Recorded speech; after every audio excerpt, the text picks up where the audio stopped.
So today we're going to talk about social media. I was asked to talk about how to make social media a part of your lifestyle.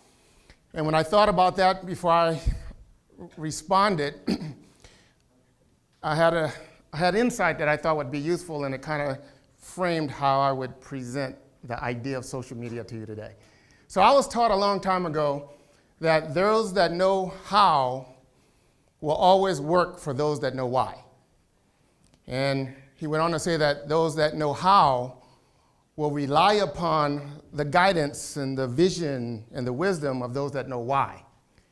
And those that know how will ultimately live in a world created by those that know why.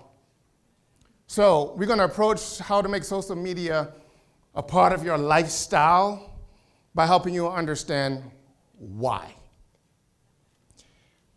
Also, the how changes at a wicked pace, and it will never stop. The why, not so much. It's something you can actually get your hands around, get your minds around, and be useful with it for a very long period of time. So we're going to make sure I know how to use this. Good. All right, social media is a lifestyle. A lot of people would argue that everything has changed about the way we've communicated. A lot of things, they would say, hey, 2017 now, and everything's changed. And largely because of convergence. The combination of internet, TV, telephone, computers connected everything and everybody. In our lifetime, we saw this happen in the last couple of decades. Everything converged, everything got connected, and everything on the planet seems to be connected. And the result of that is a mess, right? Just an unlimited, uncountable number of ways that we are connected and can communicate to an uncountable number of people, places, and things all at the same time. And the result of that is just noise. Noise and confusion. And what happens when people are overwhelmed with noise and confusion are primarily two things. One is they kind of run around lost, or two, they slow down and become a little paralyzed and don't do anything. It's natural. That's a natural feeling. We all deal with that. And right now, this is probably the noisiest humanity has ever been. Ever. Ever. And the volume is being cranked up day by day, month by month, year by year. It's just going to get noisier and noisier. So, in the wave that everything has changed, I'm going to ask you to consider, maybe, that maybe not so much. Maybe the tools and the surface has changed dramatically, but the essence of what we're trying to do as people, as humans, is pretty much the same. And if we understand that, specifically, we want to connect to other people in a meaningful way. We want to connect to other people in a meaningful way. And the essence of how we do that is, I'm going to argue, is pretty much the same. And if we understand that and think about that all the time, the noise goes the other way. It tends to quiet down a little bit. And how you can use these different tools we have at our disposal becomes more apparent and more practical. So we're going to review that today. And I'm going to do it in a way that's mind candy for me, fun to think about, right? An analogy or a story, or just a revisit, how do we connect with a significant other person? So I'm going to tell a love story, right? We're going to break it down. So think about noise. We live on a planet of 6 billion people and growing, but yet, somehow, we still seem to end up with somebody, right, along the way. How does that happen when the odds are so, the noise, that's tremendous noise and chaos and confusion. And you throw in the unpredictability of an individual human being, it's exponentially complicated, but somehow we do it. We fight through the noise and we get it done. How do we do that? Well, first we get noticed. We have to be noticed, right? We have to be noticed. So you can't form a relationship with somebody that you never notice or they never notice you. I'm a very practical person, right? But that's an impossibility. You have to be noticed. So let's break down being noticed. These are just some fundamental things that are involved in being noticed. Proximity, being near to. In the real world, we have to be at the same place at the same time. A coffee shop, a workshop, school, work, a bus station, a park bench, online, a Facebook page, a group, an organization, a club, a team. Same thing, being near. You have to be near to be noticed. The second thing is you have to make an impact. I like the primitive definition of impact. collision. You have to bump into somebody. What happens when you bump into somebody? When you bump into somebody for a fraction or a second or more, all you focus on is who you just hit. Everything else fades back into the background for a little bit. You focus completely on where you are and what just happened and who you bumped into. Impact. That has to happen. You must make impact. And the thing, and I always talk about this destiny effect, and a lot of times I speak, and what that means is we all walk around in life looking for something that we believe to exist, right? We have a belief system of what we expect, what we're looking for. The closer things match up to that, the easier they're going to be to see. So the first thing in creating a connection are these three things. There are others, but these are three basic things that we should always think about. We have to be near to people to meet people. We have to be in the space within proximity. We have to make impact. We have to bump into them. And we have to realize that we are looking for certain things all the time, as are they. The next thing we have to do once we bump into people, we find ourselves in the same proximity, is we have to relate. We have to relate to them, right? Relate is the first part of having a relationship. So let's break down relate. How do we do that? Well, there must be context. There must be a meaningful, there must be relevance to why we must share a relevance. If we're in a coffee shop, we can assume we both like coffee, or it's close to home, or we like the donuts, or we like something that's there, right? That's why we're there. That's context. That's context. If you're in a Facebook page, a group, and or a club, the nature of that group is probably initial context to start from. That's one thing that already binds you. That's one thing you have in common. That's one perspective that you share. That's one thing that between the two of you is the same. You must be interesting. Here's the good thing. To be interesting, you have to be a little bit different, right? The more samey you are, the less you stick out. You don't even notice. Here's the really good part. Here's the really good thing. We are all completely different than everybody else. We're all unique on this planet.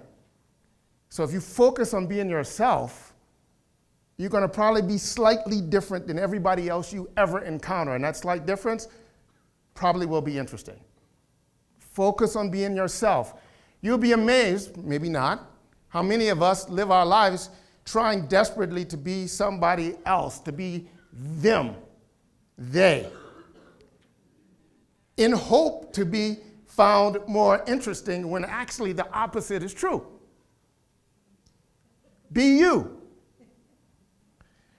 Second thing is expected indifference. I'm going to repeat about this all the time. We always have things. The more they need to recognize something that they are familiar with. People need to recognize something that they're familiar with to be comfortable.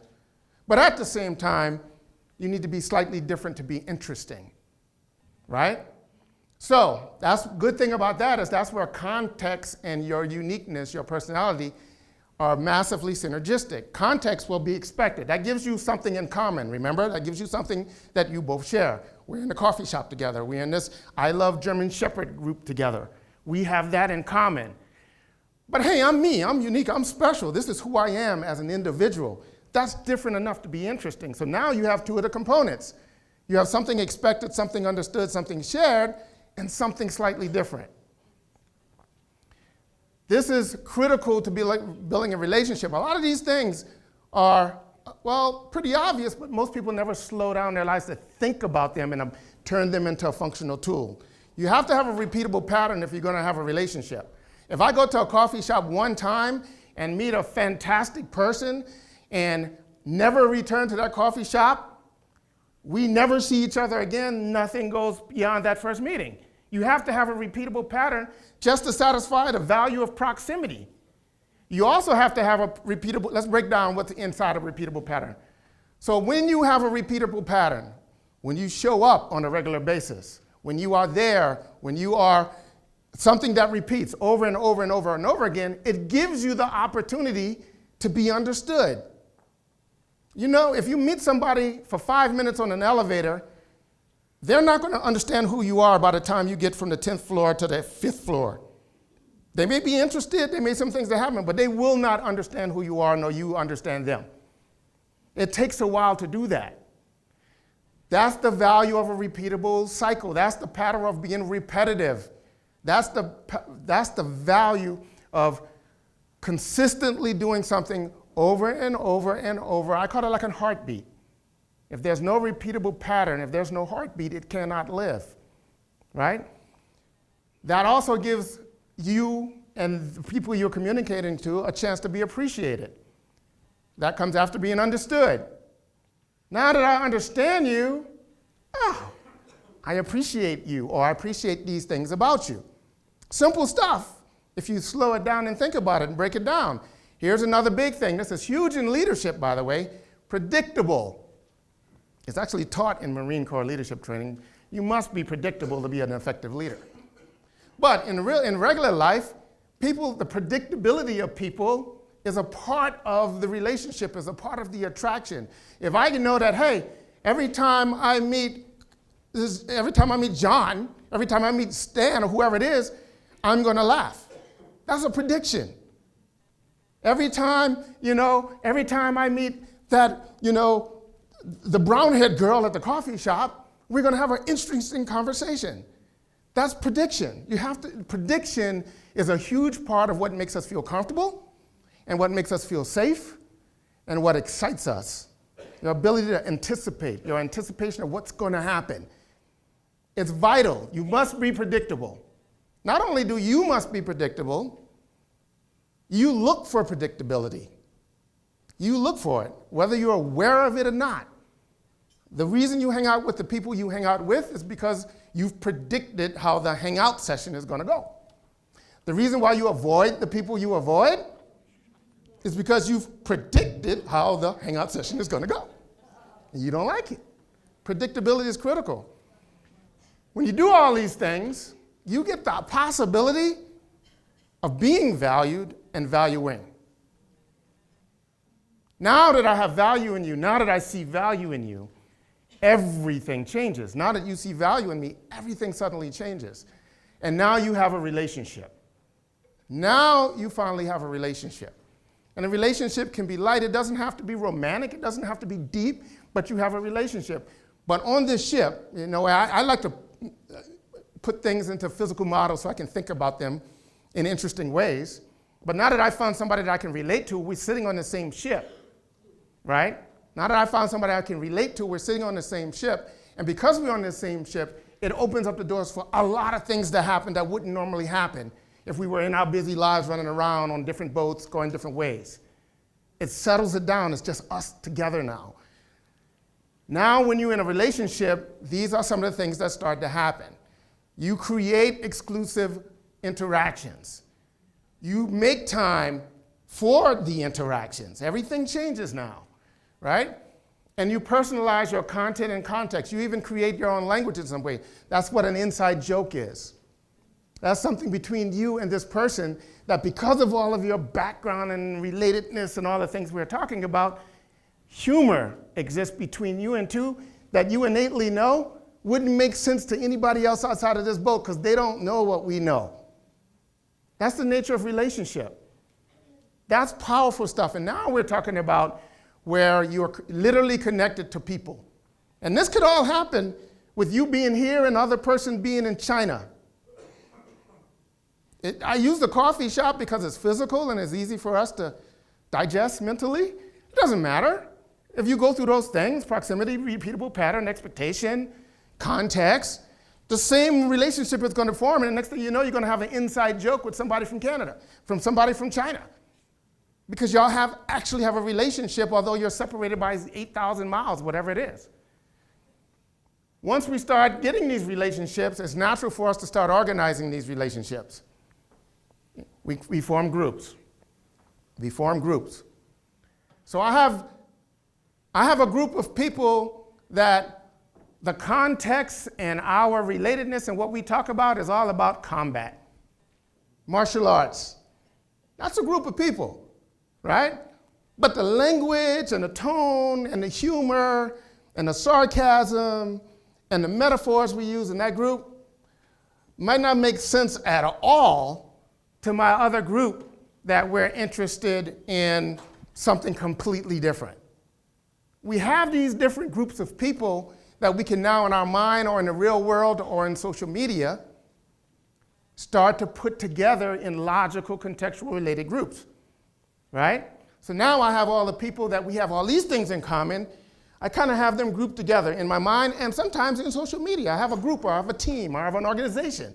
Or we promote a group or a team or a group. We get together. Hey, have you seen this page about X? Hey, I'm talking to my Krav Maga practitioners, and hey, have you seen this event that's going on? Now to somebody else that might be talking about, I don't know, quantum physics. I like to talk to people that like to talk about quantum physics, right? But the last things quantum physics want to talk about, I never go to them and talk about, hey, have you heard the latest technique on a groin kick or eye gouge? It makes no sense. It's not even relevant to different groups. The cool thing about having these different groups of people is that you sit in the middle of it all. What they all have in common is you.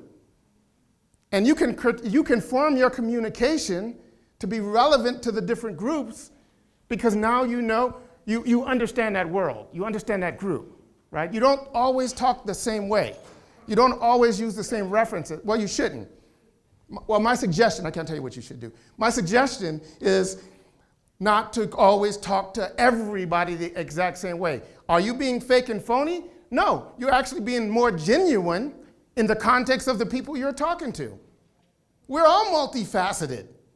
We are all multifaceted. But it is more meaningful to the people in that world to remember they want us expected and different, right? It is more meaningful and more comfortable for them, for you to talk to them as them, where you relate per group. Makes sense. And you'll be way more effective when you start to communicate this way. And that's one of the most powerful things about things like social media and all the Facebook and all these different things, is that you can organize your contacts, you can organize your people, you can organize your conversations. You can think about how you want to communicate in a way that actually might make sense to most of the groups I'm involved in. That's when you start to get some really powerful communications. Because you're doing a communication that you know is going to make sense to this group, this group, this group, this group, and this group. So the more things change, the more they might actually stay the same. So part of being effective in social media is to look at social media with intent. What am I trying to do in social media? What do I want to do? And my argument is, at the end, whatever you fill in the blank with that is, you can retranslate that to say, I want to connect with people in a meaningful way.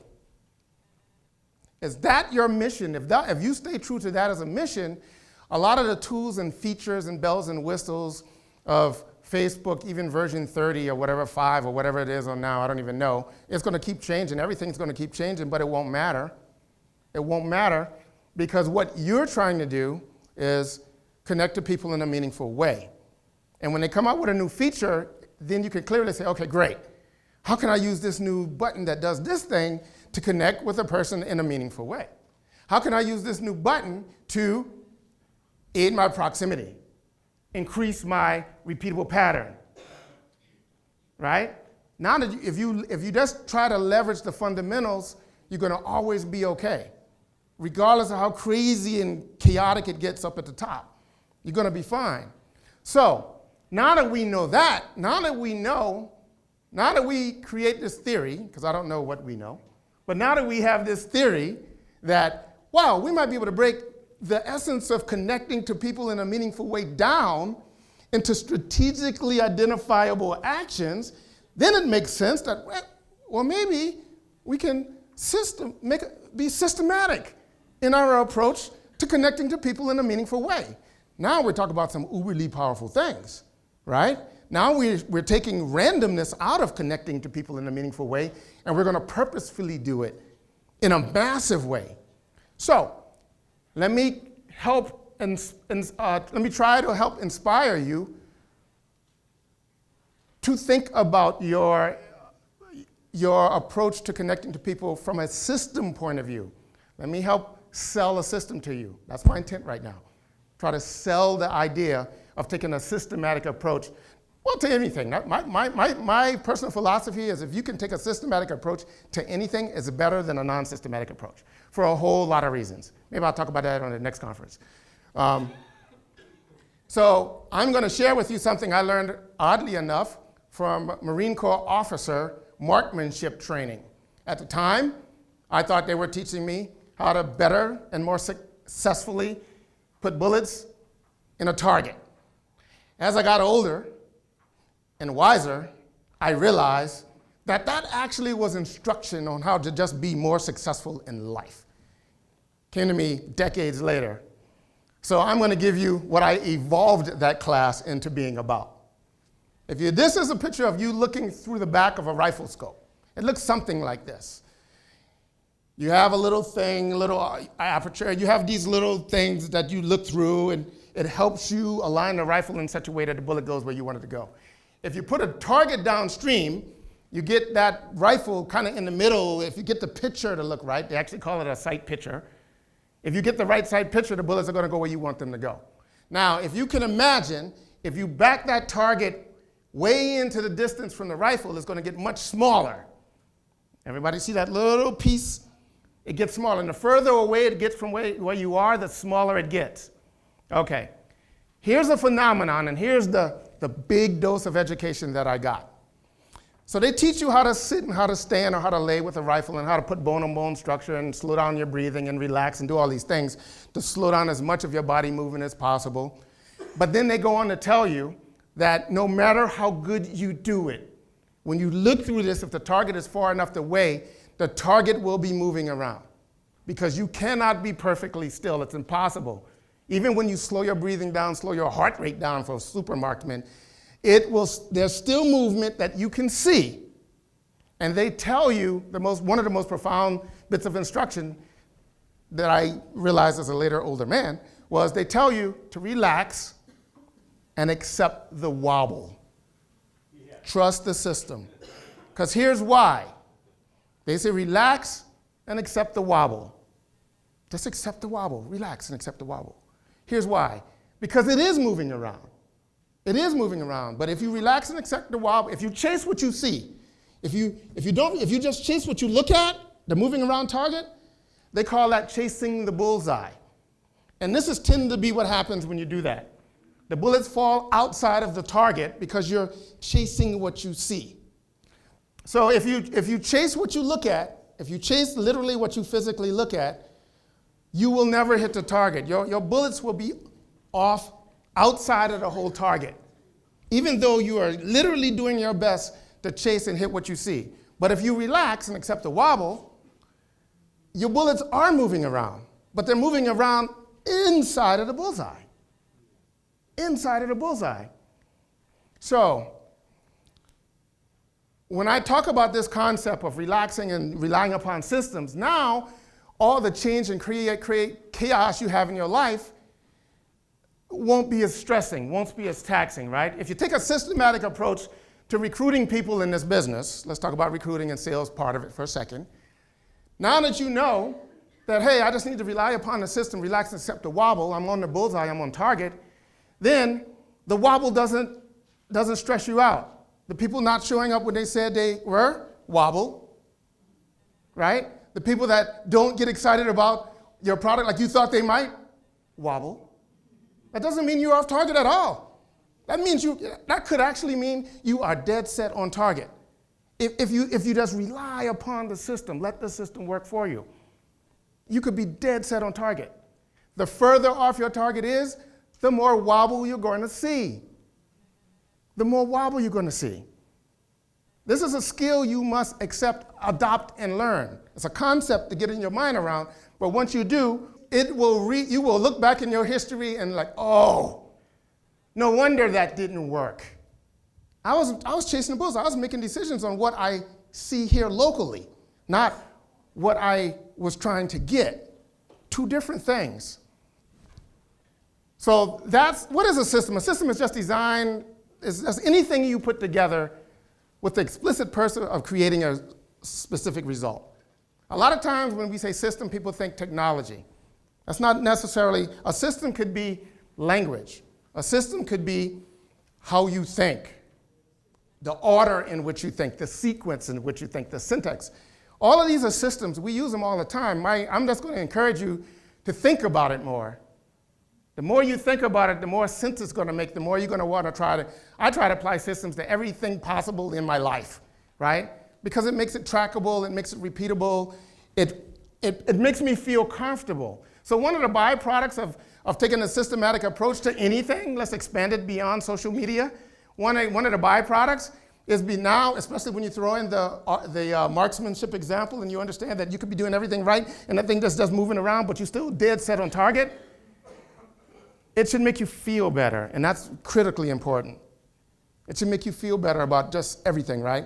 Because if you're not going to be as distracted, as frustrated as much, because let's just wobble. I'm dead set on target. This is what happens. This is along the way. This is how it is when you cross the desert. I mean, these are just things that happen, right? And you don't get discouraged. So here are some general rules about social media to help you formulate your system to do those fundamental things on a repeatable way. You should have a ratio of about 1 to 5, personal and business. So if you're in your personal social media property, then 4 out of 5 things you post about should just be personal. 1 could be about the business. If you're on your business social media page, 4 things should be about business, 1 about personal, right? I mean, that's about the ratio. If you do too much one or other, people are going to stop tuning in to whatever page that is. If on my personal page, I just start posting business stuff after business stuff after business stuff, people will stop tuning into my personal page. If on my business page, I just talk about personal stuff, they will stop tuning in to my personal page. Now, the opposite is true. If most of the things I talk about on my personal page are personal, and then I do a random thing about business, guess what? It sticks out and it's interesting. But because I'm predictable, they know that most likely the next couple of posts are going to go back to what they know I am, who they know I am. That's the part of why repetition is so important. That's why becoming predictable is so important. Share you. Share you. Remember, I talked about the most unique thing you have is you. And you own it. And it can't be replicated. And it's always with you, wherever you are. Right? So share that. You want to share your thoughts. You want to share your insights. You want to share your perspective if you're trying to make a meaningful connection. You can share other people's stuff, but you got to share some of you. You got to share some of you. Be open about your agenda. Take the veil of what your motive is out of it. Tell them, hey, I love this stuff, and I'm going to tell you why. And that's my goal for having this whole page, is to talk about why I love this stuff. Or without even telling them, they know why. I post a lot. Well, actually, people think I post a lot about fitness because I post from the gym while I'm doing fitness stuff. But really what I'm talking about is thinking, perspective. In my opinion, that's what I intend to do. But I do it in such a way that I'm open about my agenda without even telling them. Most people kind of know when they see a video before they click play, they kind of know it's going to be something loosely in the area of, how you think, what you're doing, that kind of stuff. Without even telling what your agenda is, but you need to not have a secret agenda. As a rule, be careful and avoid religion, sports, and politics, unless it is relevant to whatever your brand is. If I was trying to run for president in 2020, I would talk about politics, right? If I'm not, I need to think about that. The reason why, because those are very polarizing emotional subjects. In many cases, irrational on all fronts, right? So unless it serves you, your brand or your purpose, the general school of thought is just to kind of avoid that stuff if, can. I'm not trying to say not to have opinions, not to be political, not to be religious. I'm not saying any of that. I'm just saying you have to remember the intent of your communication. Why are you communicating whatever it is you're about to communicate? What do you want to get out of that? Now, maybe for some reason you want to get an argument. then I can tell you 3 good things that you can always pretty much end up in one on. It'll be from that list. Here's some weirdness about using social media. I just call it weirdness because it's just kind of weird. Most connections are going to be passive. You're not going to even know. I started producing like little short videos on things to think about and things like that a decade ago, a little more than that. But here's why I really stuck with it. Because at first I was just doing it because it was kind of fun. But then all of a sudden, I get an email from somebody I never met in a whole different continent and country. And he says, hey, I've been watching you for weeks. And I just wanted to let you know, I appreciate what you did. It was kind of, something came on a perfect day kind of thing.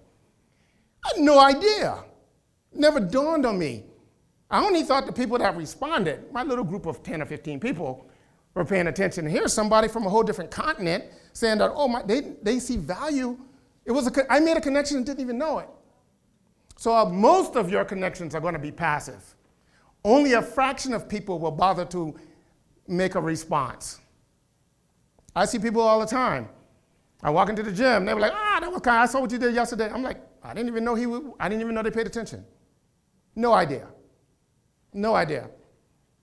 And it's hard to predict a hit song, and this is a tendency. We all think, oh my gosh, if I could create this one message, it's going to go viral. Everybody's going to love it. Here's the thing about that. It's literally as hard as creating a hit song.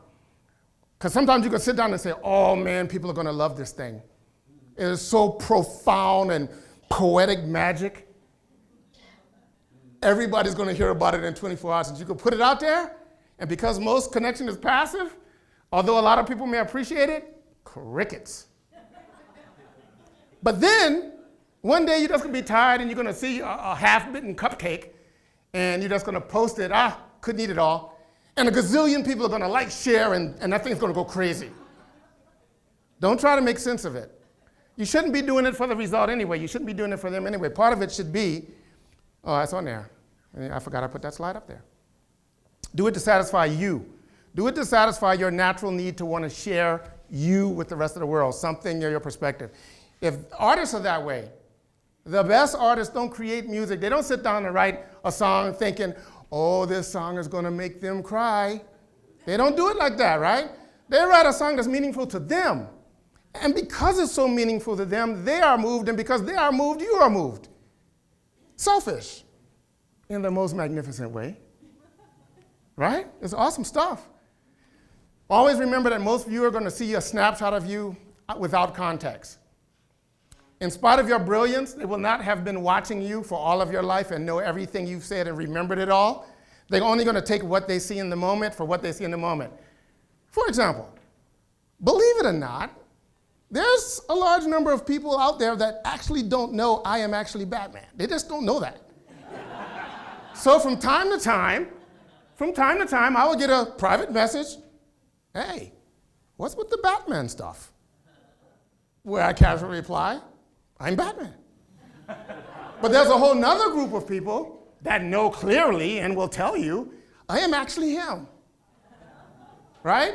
Because I have a group of people where the context we share is this funny / alter ego of mine that they like and we share together, and the conversation is there, and it's fully blown out and has been that way for years. And that's a pretty large group, but everybody's not in that group. And I just got that this week. Hey, what's with the Batman thing? And I just think it's so funny because it's a reminder of that, right? Snapshot. They don't know. They've never seen any of that. I'm just weird to them talking about, this Batman all in the car. I think it's really funny. Remember, the most sustainable thing you can do is be authentic to yourself. And sustainability is everything. If it's not going to last, why do it? That's what this whole business is about, building something that's going to last. It's not temporal. We're not on a temporal mission. We're on a non-ending forever mission, right? We want to do things that will last forever. And the thing that will last forever about you is your acceptance of you, your understanding of you, and your sharing of you. So when you do all these things together, life gets pretty magical, right? Because you accept the wobble, your stress levels go down, you change, your optimism goes up, your expectations change, Because when you're applying a system that says you're constantly putting bullets in the center of the bullseye, and there's a reward for doing that, then your expectation is, I'm getting this reward because my bullets are in the bullseye. It's just en route. Give you an example. One of my best friends to this day, and he's been a friend of mine for 15 years, and I'm bringing him up in this because he actually texted me, and I was like, dude, I'm getting ready to speak. He's like, talk about me. In a joking way, but that gave me a contextually relevant reason to talk about him because he is the result of this. I'm driving down the road. So I lived in Maryland at the time. My mom lived in South Carolina at the time, and I had a business meeting in North Carolina. So I drove to see my mom the night before the business meeting so I could drive to North Carolina the next day for my business meeting. I'm on the highway at night driving so I can be at the business meeting the next morning. My phone rings in the car. Yeah, I picked it up and I answered in the car. I'm sorry.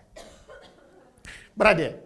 And I'm talking on the phone, and this guy's like, hey, I'm looking for this guy. I'm looking for some help with marketing. I've been following you online, been kind of watching you. I think you would be a like-minded person. Would love to get to meet you. I'm like, hey, sounds great, but right now, I'm actually just on my way to a meeting in North Carolina. I'll be back in the office next week. I would love to talk. He's like, I'm like, no, I'm leaving. I'm down in the South. I'm down south. He's like, oh, I used to be down south, live down south. I'm like, where? So did I. I was born in. I was like, I'm from Beaufort, South Carolina. He's like, I lived in Beaufort, South Carolina. He was a Marine. I'm like, I was a Marine. I'm like, oh, interesting. He's like, where you now? You in Beaufort now? I'm like, no, I left South Carolina. Now my meeting is in North Carolina. He's like, I live in North Carolina. I'm like, oh, that's cool. Imagine that. He's like, where are you? I'm like, I'm on Highway 95, 108, whatever it was. He's like, no. Specifically, where are you? I said, hold on a minute. Waited for the next sign to pass. I'm like at exit 100. He's like, dude, I'm at exit 120. We got to meet. There's a McDonald's. Pull over. But, okay, so because I know my bullets are in the bullseye, because I know there's a reward for putting bullets in the bullseye, because I know I accept the wobble, because I know how these things work, and by know I mean I think. I don't know anything about you. I'm just telling you what I know about how I think the world works for me. Because of all of that, my expectation that I need to meet this guy was extremely high. It was extremely high. So of course I pulled over. We had a fast and furious conversation for about an hour at the McDonald's drinking some coffee, and we've been friends for 15 years. Just like that. It happens. It happens, but it's like magic when it happens like that. So just remember the most important thing about social media is that it's not the technology. It's not Facebook or Twitter. It's not Facebook or Twitter. It's not, the next latest, greatest Snapchat, whatever it's going to be next month or next year. I mean, these are going to be some great tools. Some you're going to want to embrace, some you don't want. Some are going to make sense to you, some won't. Who cares? Pick the ones that make sense to you and do it, right? But just do it with intent and purpose, right? Just know, hey, I'm excited about this piece of technology because I see and understand how it can help me connect to another person in a meaningful way. If you do that, it's going to probably serve you. And if you have the discipline or the desire, the need, or the desperation, whatever you want to call the same thing, the motivating reason to put some discipline in your life in areas where you know you need it. I'm talking to myself. I'm talking to myself. Gotta constantly talk to myself. Because it's not the easiest thing to do the right thing, right? It's uncomfortable, because we know the desert, you have to cross it. You gotta go through it. And there's a big voice in our head that just says, you know what? Just sit in the shade. Sit there with these other people. They look happy. They're smiling. Let's just be one of them, but you're not one of them. If you were one of them, you wouldn't be fighting and looking at the desert and not taking your eyes off the desert and knowing that there's something across it, and you are who you are, and you know who you are. Just don't stop denying it. It gets easier when you stop denying it and trying to be somebody else. That is not who you are. They don't see what you see. They don't want what you want. They don't feel what you feel. So dare you think they're going to understand you?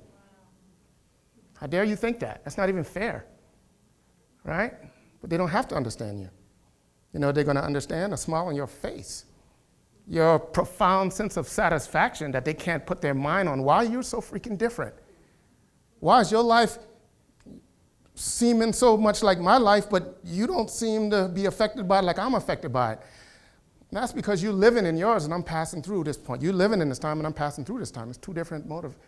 Think about it. Two people sitting in crap, one think that's where they live, the other think I'm just passing through. You're going to feel totally different about where you are. Right? Absolutely. Absolutely. So if you can keep these things in mind, put some discipline in your life, take a systematic approach to whatever you can, and in your effort to communicate and meet people and relate to people, be on a fierce mission just to have them understand who you are, really, what you are, really, then you'll be amazed at how quickly you emerge as one of those people that know why. And as the people in that stuff, finish it like I started it. The people that know why, the people that know how will work for the people that know why. The people that know how will rely upon, in desperate need of the vision of the people that know why. And the people that know how will live in the world created by the people that know why. We get to choose, though, which one of those groups of people we're in. And if we team up together, if we dare ourselves, if we super double dare ourselves, if we double dog dare ourselves, to accept each other on this big grand mission together, shoot, man, it's not if we can change the world, it's just nobody could stop it. Nobody could stop it.